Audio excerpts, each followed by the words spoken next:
Oi, tudo bem? Eu sou a Mônica e vim aqui te dar uma dica de estudo para o Enem. Você conhece uma obra chamada Alma Encantadora das Ruas, de João do Rio?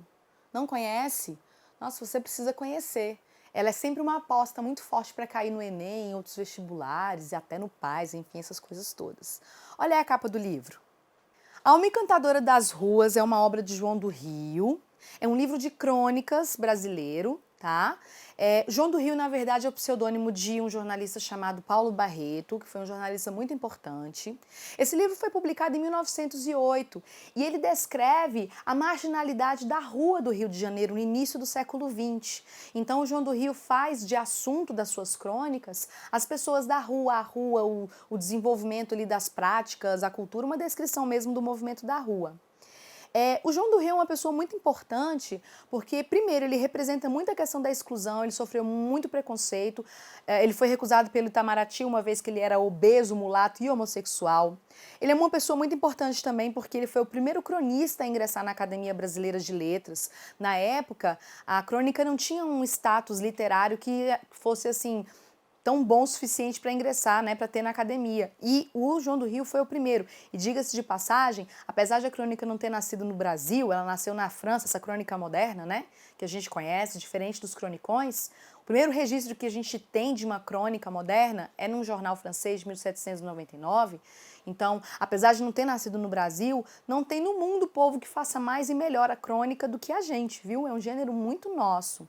Outro motivo pelo qual João do Rio é importante é porque ele questiona a questão do jornalismo de gabinete. Os jornalistas na época escreviam sem ir para a rua e conheciam o que eles estavam falando, eles usavam os seus informantes. Olha aí o João do Rio, Paulo Barreto, tá?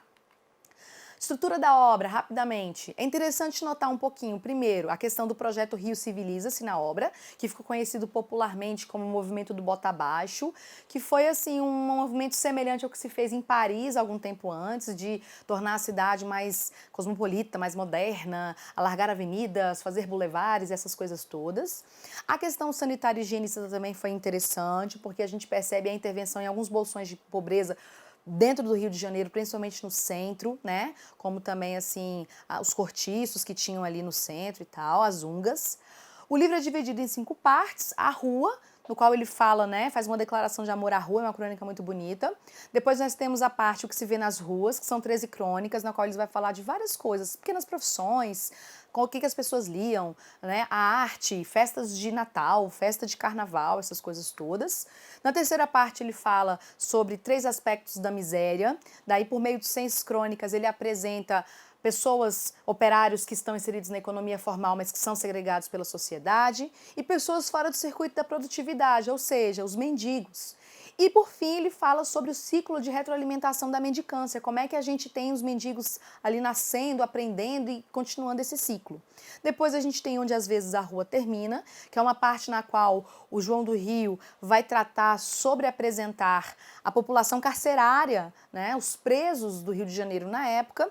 E, por fim, a última parte, que se chama A Musa das Ruas, que é onde, por meio de uma crônica só, o João do Rio, mais uma vez, vai fazer aí um elogio à rua e vai usá-la como musa, assim como a gente tinha nas artes clássicas, as musas que inspiravam as epopeias. A epopeia do João do Rio é falar, digamos assim, da rua, do povo da rua e da espontaneidade daquilo que encontramos nela. Até a próxima!